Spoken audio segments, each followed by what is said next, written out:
everybody, Retro Geek Dad here, back with another toy review. This time we're looking at something pretty special. It means a lot to me, personally.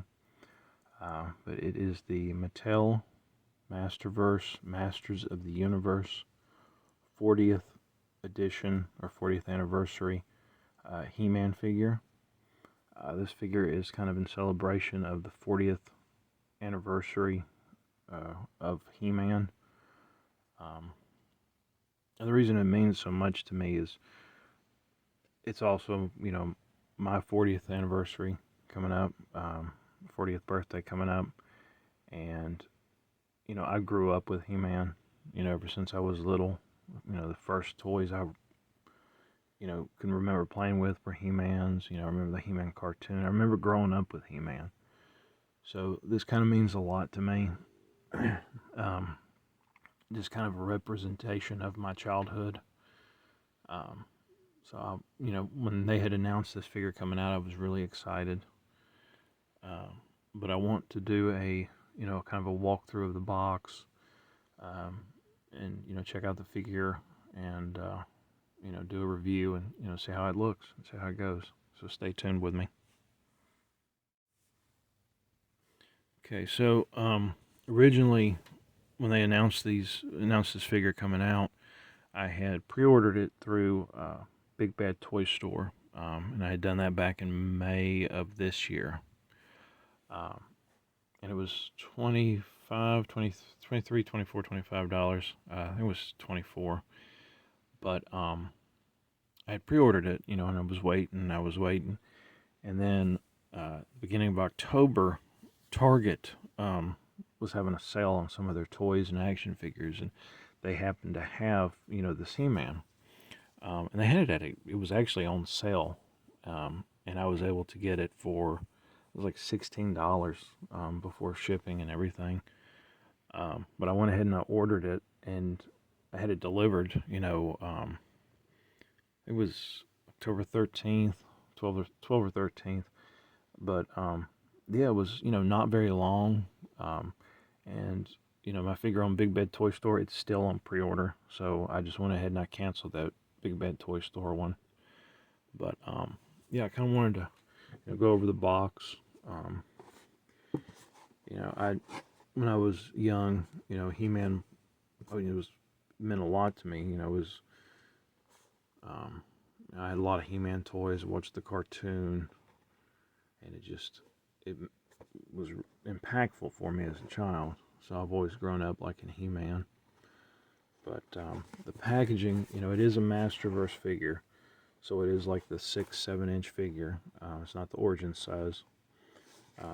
We do have the the He-Man logo, Masters Universe logo, Most Powerful Man. We have the 40th sticker, 30 points of articulation. And mine did come in a little beat up, but I'm not too worried about it. I'm gonna open it anyway. We do have that that wonderful rock burst pattern on the packaging. And we turn around on the back, we have this really good art piece. I got Castle Grayskull here at the top with all the planets. Battle Cat, He-Man, we have Skeletor here. Nice little saying down here. Really, that's so if you want to read it. Mattel logo. On the bottom we have our safety stuff, UPC code. Now I know we do have the 40th He-Man, and a lot of people are asking for the a Skeletor version. I don't know if there is going to be a Skeletor version or not. Hopefully there will be. But I'm real excited about this figure. But we're going to go ahead, open it up, and check out the articulation, the weapons and stuff, and do a review of that. So be right back. Okay, so I do kind of want to preserve the box a little bit, just because I really like how it looks. So I kind of just cut at the bottom. I have little 3 pieces of tape here.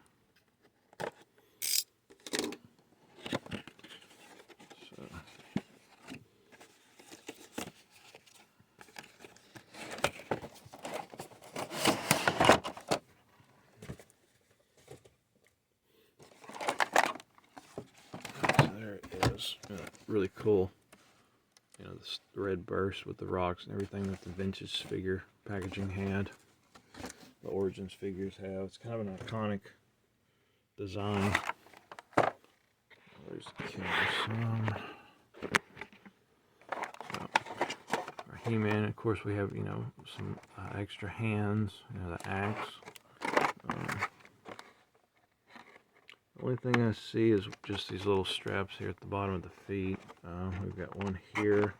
So we got them at the feet and the arms.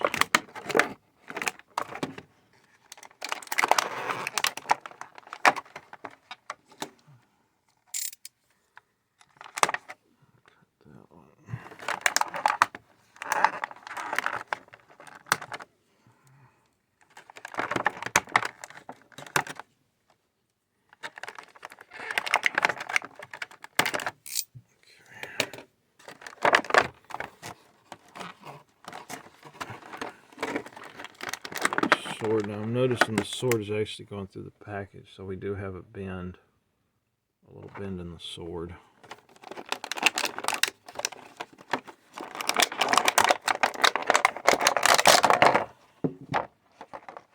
course, we have the shield, which we'll look at in a minute.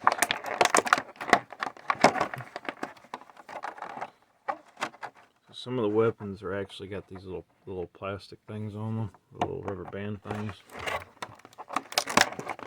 Extra hands. So clean up some of this.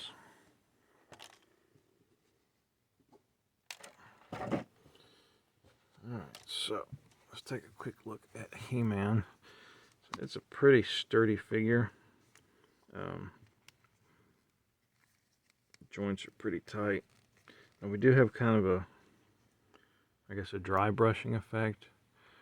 So I know one of the biggest thing a lot of people talk about is the body color and then the face color. So you can tell there's kind of a significant difference in the darker body, kind of a bronzy, you know, bodybuilder-like, spray-on tan kind of thing. And then the head's, you know, a completely different color. So that's kind of the thing that bugs me a little bit about this figure. So yeah, there's that. So that's kind of like the elephant in the room kind of situation. There's a significant difference in the colors of the head and the body.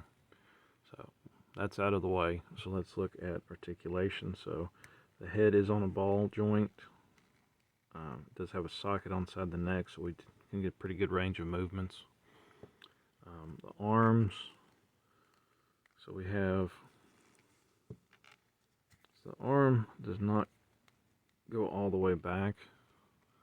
There's the joint there, so it only goes about halfway up, but we do have rotation in the top bicep here. We have rotation there. The arms are double jointed. Joint there, joint. If I can get it to move. So there's two joints here. It's just the way it's still kind of stuck, I guess, in the plastic. But I like how they kind of hid the pins, so you don't have that look for the pins. Well, I can't get that arm to bend, but obviously it's double jointed. Joint there and a joint there. The gauntlet is, you know, kind of loose, so it's not attached to the body. The hand does rotate, and we do have a rocker in the hand there. So let's see if we can get this elbow to move.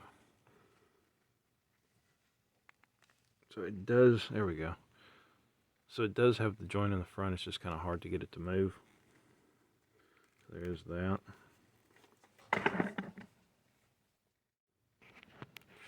We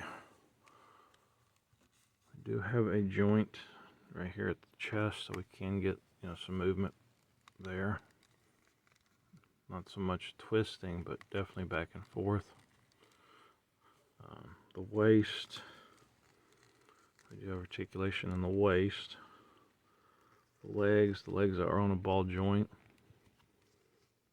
The top of the thigh rotates.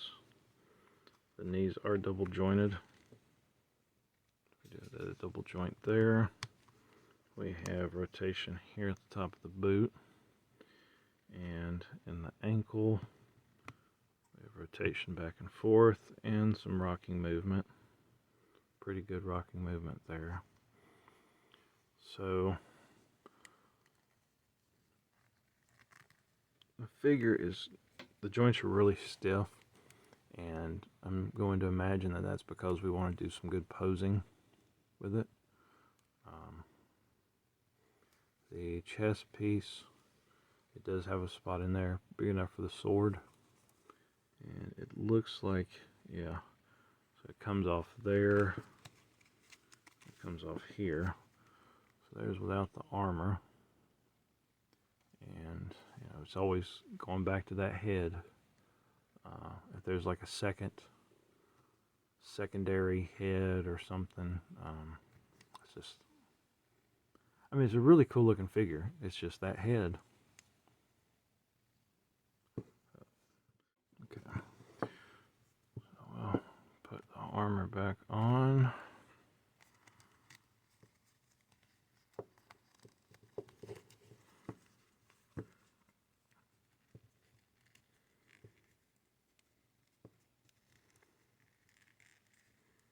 It's just not too bad getting it back on. It just kind of pushes down on there. So let's look at the weapon. So here is the shield. And it does have a spot for the arm to go through. Excuse me. And the armband is kind of this flexible plastic so that you can maneuver around it. There's that. And the axe. So the axe does have like notches in it where he's been using it, so that's kind of cool to have that detail. A little bit of shadowing, you know, maybe a dark wash over it or something. Would have been pretty cool, just to kind of bring out some of the detail. And then we have the power sword, which of course, you know, the way it was in the packaging, it kind of puts a bend into it. But there is the power sword, which is really cool. Details on the handle will show up. So I get it to zoom in. It's like the wrappings of the handle. Pretty cool, but yeah, I hate that there's a bend in it, but maybe we can get that out. And then the extra hands, we have a punching hand, and that's for the right hand. And then we have a open hand. Guessing that's for the shield. Yeah, that's for the shield. So, or if you want to do the Genzu chop, you can do that. So let's say the power sword. Of course, the power sword goes in, and you know he can bend his arm to where, you know, he's drawing it.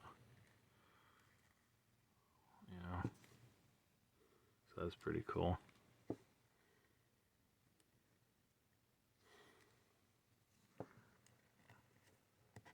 Of course, it won't come all the way out because it's too long.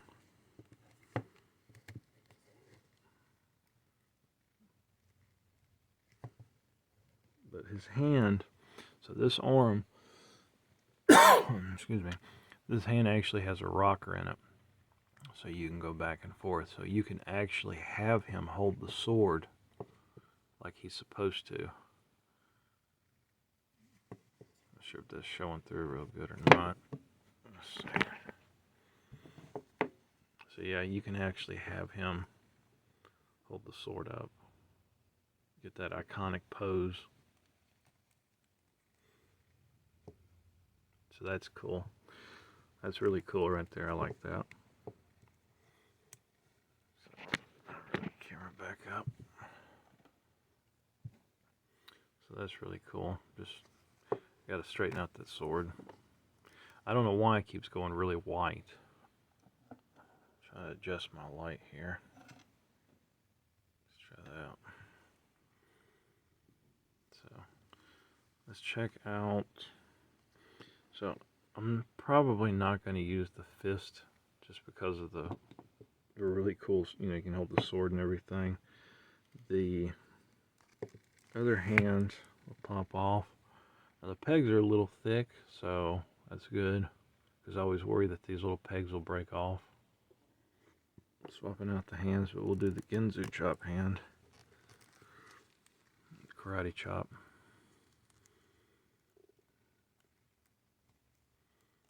Pretty cool. So, I bet, I don't know, maybe it will. I was thinking that the shield wouldn't go over if the gauntlet was on, but it looks like that is not the case. So, kind of do that. So there we go. Get his axe. And then we'll stick the sword in the back. So there we go. That's really cool.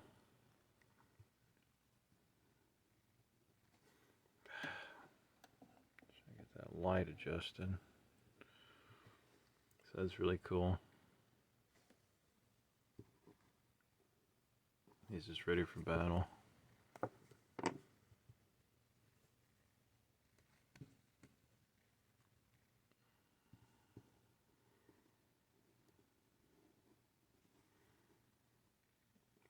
Yeah, I really like this figure.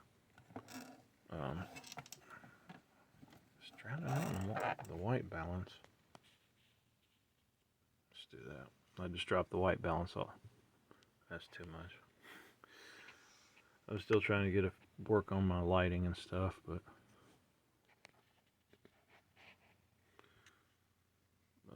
I really like this figure. Problem aside, it's just a really cool figure.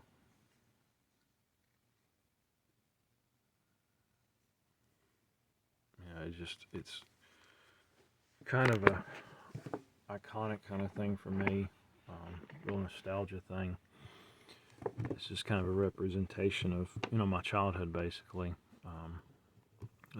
Growing up, I had, tons of He-Mans, a lot of vehicles. That was a weekly thing. We'd go to the store on Fridays, and I'd pick out a He-Man. Mom get it for me. But, it kind of means a lot. I'm really glad that I have this, addition to my collection.